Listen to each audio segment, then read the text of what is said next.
ते दिसालाच एवढे क्वालिटी आहेत तर तुम्ही त्याचा फायनल लुक बघायलाच लागते। नमस्कार, साळुंखे कार्यक्रमात आपलं स्वागत आहे।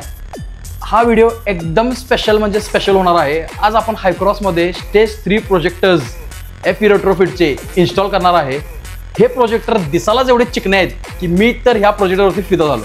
याला एकदम स्लिम DRLs येतात, ते एकदम सेक्सी दिसतात आणि तुम्हाला माहितीच आहे आपण रोड सेफ्टीचा विचार करूनच हे हेडलाइट प्रोजेक्टर इन्स्टॉल करतो।